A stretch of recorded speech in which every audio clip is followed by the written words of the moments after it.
ఊరంతా అప్పులు చేస్తే ఎట్లుంటుందో లేని అప్పులను చెప్పి రాష్ట్రం దివాలా తీసిందని నువ్వు చెప్తే దొంగ రెండు ఒకటే.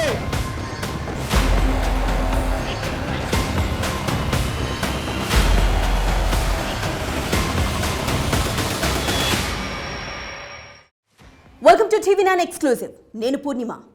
2+2 ఎంత అంటే ఎవరైనా సరే 4 అనే అంటారు. ఇది పక్కా. మ్యాథమెటిషియన్ని అడిగితే మరేదో ఫార్ములా చెప్పి 3.9999 అంటాడు. 4 అని ఒక పట్టాను ఒప్పుకోడు. అదే చార్టెడ్ అకౌంటెంట్ని పిలిచి 2 రెళ్ళు ఎంత అంటే మీకెంత కావాలో చెప్పండి సార్, దానికి తగ్గట్లు సర్దుబాటు చేస్తాను అంటాడు. ప్రభుత్వాలు చెప్పే బడ్జెట్ లెక్కలైనా ప్రభుత్వాలు చేసే అప్పుల వివరాలైనా కూడా అంతే. ఎంచిపెట్టిన వేరుశెనక్కాయల్లా ఎప్పుడూ ఏదీ కరెక్ట్గా ఉండదు. ఇప్పుడు తెలంగాణలో జరుగుతున్న అప్పుల తిప్పలు కూడా అటువంటివే. ఇక్కడ క్యాలిక్యులేటర్లు పెట్టి దేన్ని లెక్క పెట్టలేం అన్నంత కన్ఫ్యూజన్ ఉంది ఇక్కడ. 10 ఏళ్ల బీఆర్ఎస్ పాలనలో 7 లక్షల కోట్లు అప్పు చేశారని వాళ్ళంటారు. రేవంత్ సర్కార్ వచ్చిన ఏడాదిలోనే అక్షరాల 1,27,208 కోట్లు అప్పు తెచ్చిందని వీళ్ళంటారు. ధనిక రాష్ట్రాన్ని దశాబ్ద కాలంలో దరిద్ర రాజ్యంగా మార్చేశారంటూ అసెంబ్లీ తొలి సమావేశాల్లో శ్వేతపత్రం రిలీజ్ చేసి మరీ తిట్టిపోసింది కాంగ్రెస్ ప్రభుత్వం.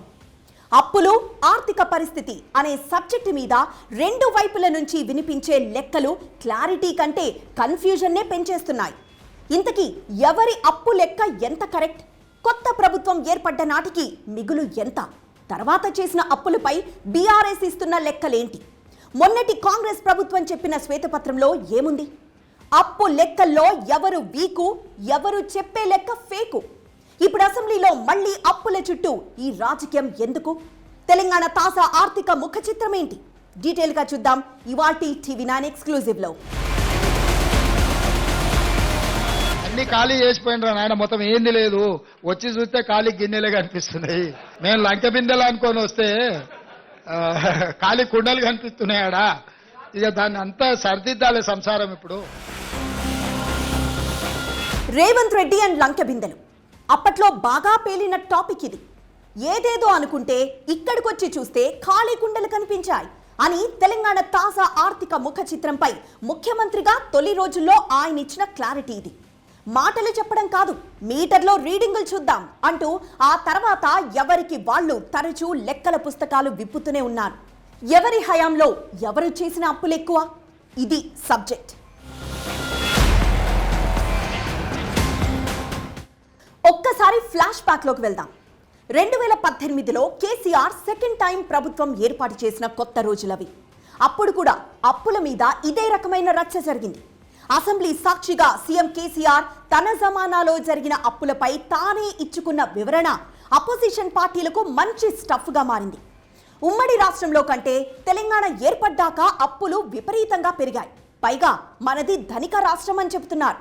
మరెందుకు మనకి అప్పుల తిప్పలు అని నిలదీసింది హస్తం పార్టీ. మీ ప్రభుత్వం సొంత ఆదాయం మీద కాదు, అప్పుల మీద మాత్రమే ఆధారపడి నడుస్తోందని విరుచుకుపడింది అప్పటి విపక్ష కాంగ్రెస్ పార్టీ. కానీ తమకు తెచ్చే కెపాసిటీ, తీర్చే కెపాసిటీ ఉంది కాబట్టే ధైర్యంగా అప్పు చేస్తున్నామని అప్పట్లో జబ్బలు చర్చుకుంది అధికార BRS party.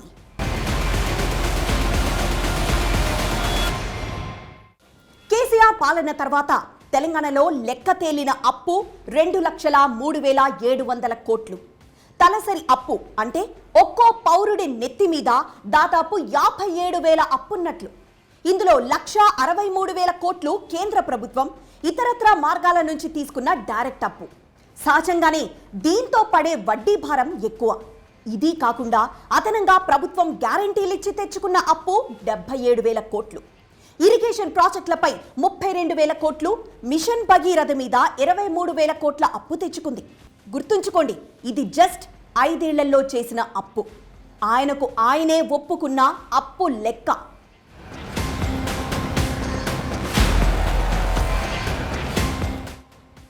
KCR first term తర్వాత మరో 5 ఏళ్లు గడిచాయి. మొత్తం 10 ఏళ్లలో బీఆర్ఎస్ ప్రభుత్వం పనితీరు ఇది అంటూ జమా ఖర్చుల్ని బయటపెడుతూ గత డిసెంబర్లో 42 పేజీల శ్వేతపత్రం రిలీజ్ చేసింది రేవంత్ ప్రభుత్వం. ఎఫ్ఆర్బిఎం పరిమితికి లోబడి మీరు తెచ్చిన రుణం 3,89,673 కోట్లు. గ్యారంటీల మీద స్పెషల్ పర్పస్ వెహికల్స్ తో తీసుకొచ్చింది 1,27,208 కోట్లు. నాన్ గ్యారంటీడ్ లోన్లు 59,000 కోట్ల పైమాటే వెరసి 6,71,757 కోట్లు అప్పు తెచ్చి మీరు తెలంగాణను రుణపీడిత రాష్ట్రంగా మార్చేశారు అని ఎండగట్టింది రేవంత్ సర్కార్. కానీ అప్పుడు అసెంబ్లీలో ప్రభుత్వం శ్వేతపత్రం విడుదల చేయడానికి ముందే రాష్ట్ర ఆర్థిక పరిస్థితిపై బీఆర్ఎస్ కూడా ఒక డాక్యుమెంటరీని విడుదల చేసింది. చేసిన అప్పులు సరే, వాటితో సృష్టించిన ఆస్తుల సంగతేంటి అంటూ కౌంటర్ ఇచ్చింది బీఆర్ఎస్ ప్రభుత్వం.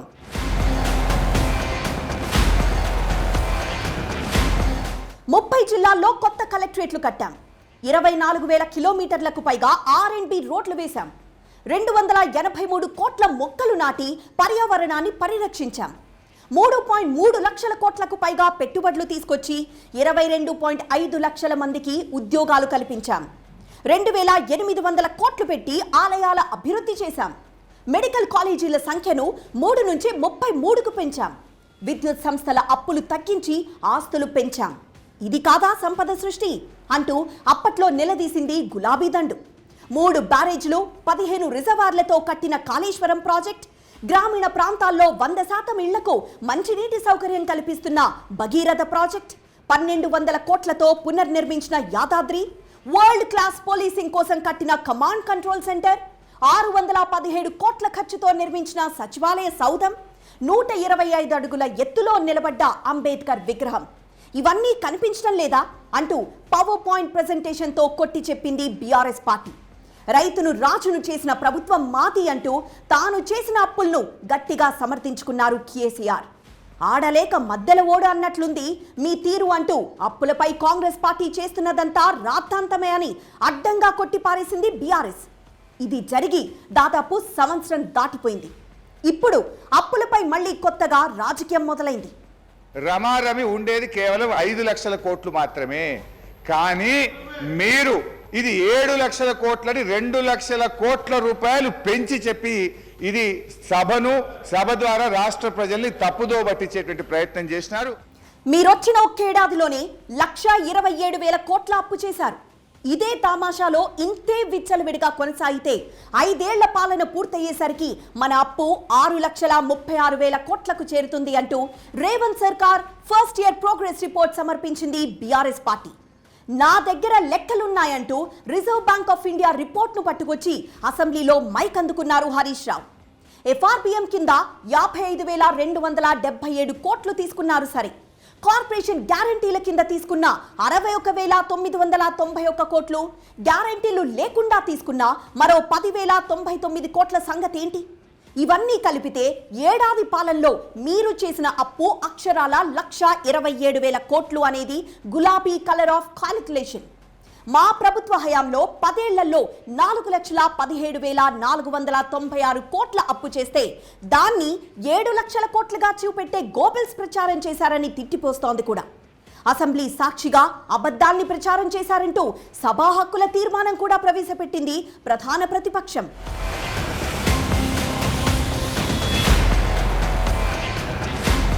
శ్వేతపత్రం రాసిచ్చాం, అందులో మీరు చేసిన అప్పులే చెప్పాం, అబద్ధాలు కాదు అని వాదిస్తోంది రేవంత్ ప్రభుత్వం. తాము కూడా FRBM పరిమితి దాటి అప్పులు చేయడం లేదని, ఏడాది కాలంలోనే 52,000 కోట్లు మాత్రమే అప్పు తీసుకున్నామని, దీని మీద చర్చకు సైతం సిద్ధమని సవాల్ చేస్తున్నారు ఆర్థిక మంత్రి భట్టి. మీరు చేసిన అప్పులు తీర్చడానికి, దానికి వడ్డీ చెల్లించడానికే ఈ 11 నెలల్లో 66,772 కోట్లు ఖర్చు పెట్టామనేది భట్టి ఇచ్చిన కొనసాగింపు. మేము చేసాం, మీరు కూడా చేశారని చెప్తాము. మేము చేసాం, మీరు చేశారంటున్నారు. మీరు చేసిందేమో మీరు తినటానికి, మేము చేసిందేమో మీరు తెచ్చిన అప్పులను ఆ అప్పు అసలు వడ్డీ కట్టడానికి అప్పు చేస్తున్నాం. మేము ఇప్పటికల్లా 54,118 కోట్లు అప్పు చేశాం FRBM లిమిట్ ప్రకారం. 66,722 కోట్ల రూపాయలు ఇప్పటికల్లా మేము ఈ బ్యాంకులకి మిగతా వాటికి హార్డ్ క్యాష్ని కట్టింది. చేసిన అప్పు 52,000 కోట్లు, తీర్చిన అప్పు మాత్రం 66,000 కోట్లు. ఎక్కడో ఏదో లెక్క తప్పుతున్నట్లు, ఏదో మిస్ అవుతున్నట్లుంది కదా. ప్రభుత్వాలైనా ప్రతిపక్షాలైనా చెప్పే అప్పు లెక్కలు, చేసే అప్పు రాజకీయాలు ఇలాగే ఉంటాయి మరి. చేసిన అప్పు ఒకటైతే చెప్పే అప్పు ఇంకొకటి. రెండింటికి పొంతన ఎప్పుడూ ఉండదు. అందుకే అప్పుల సబ్జెక్ట్ తెర మీదకి వచ్చినప్పుడల్లా సగటు జీవి బుర్రగొక్కుంటాడు, జుట్టు పీక్కుంటాడు. ఇటువంటి అప్పుల పితలాటకాల వెనక పెద్ద లాజిక్లు మ్యాజిక్లు ఏవి ఉండవు. కాకపోతే ప్రభుత్వాలు ఆడే ఇటువంటి దాగుడు మూతలన్నీ ఒక చిన్న చిట్కా మీదే డిపెండ్ అయి ఉంటాయి. ఏంటది?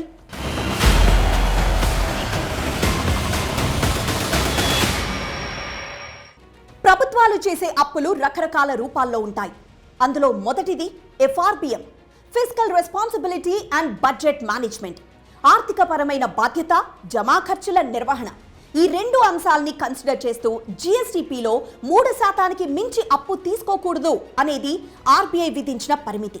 దానికి మించి ఇష్టం వచ్చినట్లు అప్పు తెస్తే ప్రభుత్వ ఆదాయాలకు ఖర్చులకు బ్యాలెన్స్ తప్పుతుంది. తర్వాతి బడ్జెట్కి తర్వాతొచ్చే ప్రభుత్వాలకు భారం పెరుగుతుంది. అందుకే FRBM పరిమితిని దాటే అవకాశం ఏ రాష్ట్రానికి ఉండదు. రెండోది, ప్రభుత్వాస్తుల్ని తాకట్టు పెట్టి తెచ్చే పరోక్ష అప్పు. మిషన్ భగీరథ, ఇరిగేషన్ ప్రాజెక్టులు, ఫినాన్స్ కార్పొరేషన్లను చూపెట్టి వాటి ఆధారంగా బ్యాంకుల నుంచి అప్పులు తీసుకోవడం. దీన్ని తిరిగి కట్టాల్సింది కూడా రాష్ట్ర ప్రభుత్వమే. కానీ ఇలా తీసుకొచ్చే ఇండైరెక్ట్ అప్పుల్ని ప్రభుత్వాలు ఉద్దేశపూర్వకంగా దాచిపెట్టేస్తాయి.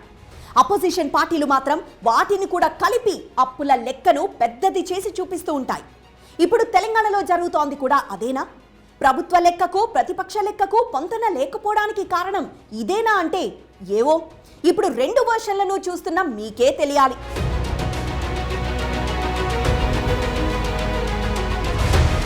సరే, ప్రస్తుతం తెలంగాణ ఆర్థిక పరిస్థితి ఏంటి? బీఆర్ఎస్ పార్టీ దండోరా వేస్తున్నట్లు నిజంగానే అప్పుల కుప్పగా మారిందా అంటే తాజా జమా ఖర్చుల్ని బయటికి తీయాల్సిందే. 18,000 కోట్ల రూపాయలతో 22 లక్షల రైతు కుటుంబాలకు రుణమాఫీ చేశామని, 2 లక్షలకు మించిన రుణాన్ని కూడా మాఫీ చేస్తామని ప్రభుత్వం గర్వంగా చెప్పుకుంటోంది. కానీ రుణమాఫీ మొత్తాన్ని రైతుల ఖాతాల్లో వేసిన బ్యాంకులకు విడతల వారీగా రీపేమెంట్ చేస్తూ వస్తోంది రేవంత్ సర్కార్.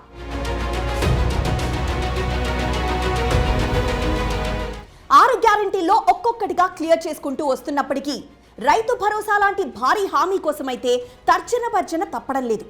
ఉద్యోగుల జీతాల నుంచి పథకాల అమలు వరకు అన్నీ ఆలస్యం కావడానికి అప్పులే కారణమా అనే సందేహాలు లేకపోలేదు. దీనికి తోడు మూసీ పునరుజ్జీవం, హైదరాబాద్ మెట్రో విస్తరణ, Revanth dream project 4th city నిర్మాణం ఇవన్నీ ప్రభుత్వం ముందున్న పెను సవాళ్లు. అప్పులు, వాటికి వడ్డీలు తీర్చడానికే ఒక్క ఏడాదిలో దాదాపు 77,000 కోట్లు ఖర్చు పెట్టామన్న భట్టి మాట భయపెట్టకుండా ఉంటుందా? ప్రభుత్వం ముందున్న భారీ లక్ష్యాలకు చేస్తున్న అప్పులకు మధ్య బ్యాలెన్స్ తప్పుతోందా అనేది సగటు ఎనలిస్టుకు వస్తున్న సందేహం.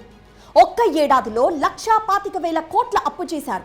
5 ఏళ్లలో ఇది 6.5 లక్షల కోట్లకు చేరుతుంది. అది వరల్డ్ రికార్డ్ అవుతుందేమో. జరభద్రం సారు అని హెచ్చరిస్తోంది అపోజిషన్ పార్టీ. కానీ ఎంత అప్పు చేసినా చేసిన అప్పులో ఎక్కువ భాగం మూలధన వ్యయానికి ఖర్చు పెట్టడమే బెటర్ ఆప్షన్. అలా అయితేనే కావలసినంత సంపద సృష్టిస్తాం, చేసిన అప్పులు ఈజీగా తీర్చేస్తాం. ఈ చిట్కాను గనక పాటించగలిగితే రేవంత్ ప్రభుత్వానికి అప్పుల గండం ఉండదు కాక ఉండదు. దేశంలోకెల్లా అత్యధికంగా అప్పులు చేసిన రాష్ట్రాలు ఏవంటే అక్కడ తమిళనాడు ఫస్ట్ ప్లేస్లో ఉంది. 2022-23లో తమిళనాడు 7,53,000 కోట్లు అప్పు చేసింది. అంతకు ముందేడాది కంటే ఇది 97,000 కోట్లు ఎక్కువ. తర్వాతి ప్లేస్లో ఉత్తరప్రదేశ్ ఉంది. యూపీ చేసిన అప్పు 7,10,000 కోట్లు. మహారాష్ట్ర 6,80,000 కోట్లు. తర్వాతి ప్లేస్లో వెస్ట్ బెంగాల్, రాజస్థాన్, కర్ణాటక ఉన్నాయి. అప్పు లెక్కల్లో ఆంధ్రప్రదేశ్ 7వ స్థానంలో ఉంటే తెలంగాణ మాత్రం 11వ స్థానంలో ఉంది. ఇదైతే కొంచెం రిలీఫ్నిచ్చే న్యూసే. మరి అప్పు చేయడం అనేది నేరం కాదు. ఆ మాటకొస్తే మన ఎకానమీని బలపరిచే ఇంధనం కూడా అప్పే. అంతెందుకు, కేంద్ర ప్రభుత్వం చేసిన అప్పు 4 ఏళ్ల కిందటే 100 లక్షల కోట్ల మార్క్ దాటిపోయింది. అమెరికా, జపాన్ లాంటి అభివృద్ధి చెందిన దేశాలే అప్పు మీద ఆధారపడే ప్రభుత్వాల్ని నడుపుతాయి. డెవలప్డ్ కంట్రీస్ అన్నీ కలిసి ఈ ఏడాది అప్పులపై వడ్డీ కట్టడానికే $1.4 ట్రిలియన్ ఖర్చు చేశాయి. ఇంటర్నేషనల్ డెట్ రిపోర్ట్ చెప్పిన తాజా లెక్క ఇది. అప్పు ఎవరైనా చేసేది. బతుకుబండి లాగడానికైనా, ప్రభుత్వాలు నడవాలన్నా ఎంతో కొంత అప్పు చేసే తీరాలి. అందుకే అప్పు చేయడాన్ని ఒక హక్కుగా భావించడం అలవాటుగా మారిపోయింది ప్రభుత్వాలకు. అప్పు చేశావు సరే, అలా అప్పు చేసి తెచ్చిన పైకాన్ని ఏం చేశావు అనేదే ముఖ్యం. నిజానికి అప్పు 2 రకాలు. ఒకటి స్టేటస్ పెంచుకోవడానికి విలాసాల కోసం చేసే అప్పు, రెండోది ఆరోగ్య అవసరాలకో విద్య కోసమో చేసేది. ఈ గీత దగ్గర విచక్షణ లేకపోతే ఆర్థిక క్రమశిక్షణ కోల్పోయినట్టే లెక్క. ఆనాక కుటుంబమైనా రాష్ట్రమైనా దేశమైనా అప్పుల ఊబిలో కూరుకొని కునారిల్లిపోవాల్సిందే. సో రుణమేరా అన్నింటికీ మూలం. ఆ రుణము విలువ తెలుసుకునుట మన ధర్మం, ప్రభుత్వాల ధర్మం కూడా.